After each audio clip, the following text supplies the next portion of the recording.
Welcome to United Nations University Institute for Environment and Human Security Science Talks. My name is Shen Xiaomeng. I'm the director of UNU-EHS.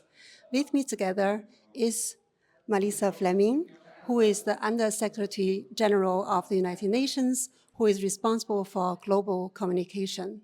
And today we're going to talk about multilateralism, transformation, and communication. Thank you for joining me. Great to see you. Yeah, great to see you too. So my first question to you is, as we all observe that multilateralism and global solidarity are very important things to tackle global challenges, but they're also under threat. What opportunities do you see to strengthen multilateralism and global solidarity in such difficult times? Yeah, well, indeed, and maybe we can go like, indeed, multilateralism feels like it's under threat. There are some loud voices that are saying we don't need the United Nations or can go it alone. But there are more voices and more governments who actually are demonstrating that they recognize that we can only solve our problems together. For example, at the General Assembly this September, the Secretary General hosted a UN climate summit, and the turnout was huge. There were over 100 countries coming, 35 heads of state and government, who basically said, if is one country or any other country that doesn't want to move forward on climate action and in the transition to renewables, that's not going to stop us. So we are seeing a kind of continuation of the multilateral system, but in a way also a strengthening and building of new coalitions around consequential issues of our time. Sometimes it's around war and peace, and very specifically around getting climate action done. Thank you so much for this hopeful message.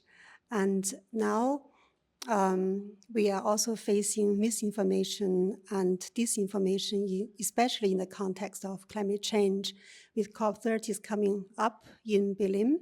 What kind of role can communication play to tackle these challenges? Communications plays an absolutely critical role in delivering climate action. There are actors who are pumping our information ecosystems full of disinformation, vested interests, fossil fuels companies, and others who are trying to let the public either believe that climate change doesn't exist or that it's too late.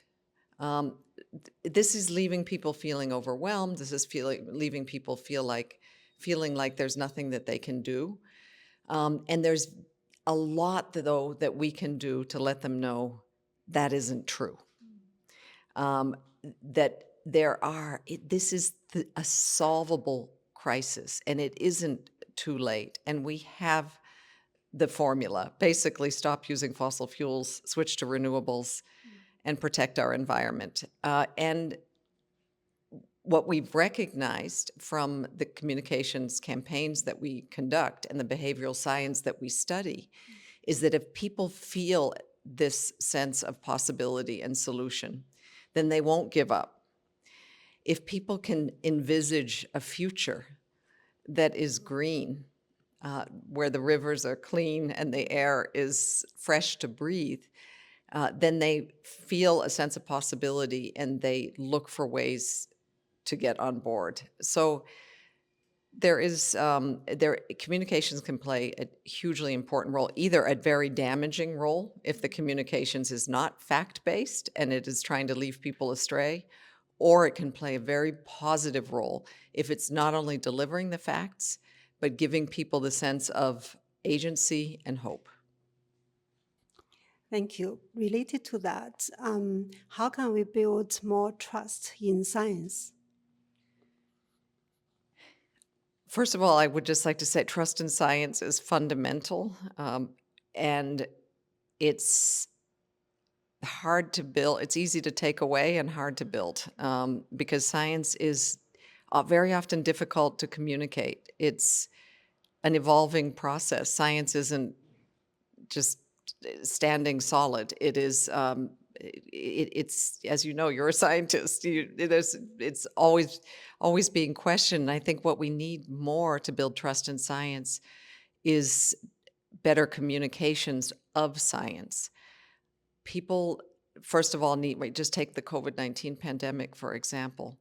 Some of the lessons learned and the mistakes that were acknowledged were that actually it wasn't explained that we don't know all the answers. That, when it was proclaimed that, maybe you don't need to wear a mask, that maybe at that point they didn't really know, or they were just trying to protect frontline workers. Was it spread by droplets, or was it airborne? It maybe wasn't known immediately, but if you give the impression that we have all the answers and then you have to change, then people lose trust. The way to build trust is to explain to people how science works. And I think this is true in all dimensions. The key is to be human, though, and to be relatable. The people behind science are human beings, and very often at their universities, they don't learn how to communicate with ordinary people and make the science and the work that they're doing feel relevant to them. And so I'm quite heartened to see at a number of universities, including the one, my alma mater, Boston University, that they are, the College of Communications that I attended is joining forces with different departments, scientific parts of the university, the Department of Engineering, the Department of Public Health, and others to build our future scientists into also future communicators. Thank you so much, Melissa. This is such an inspiring conversation with you. Thank you very much for joining me. And I hope that our institute also has made contributions to communicating science, especially with our flagship report, which does explain science in a very easy way for everyone to understand. So this is the Science Talks of UNU-EHS. If you want to listen to more of these science talks, please visit us on our social media channel. Thank you.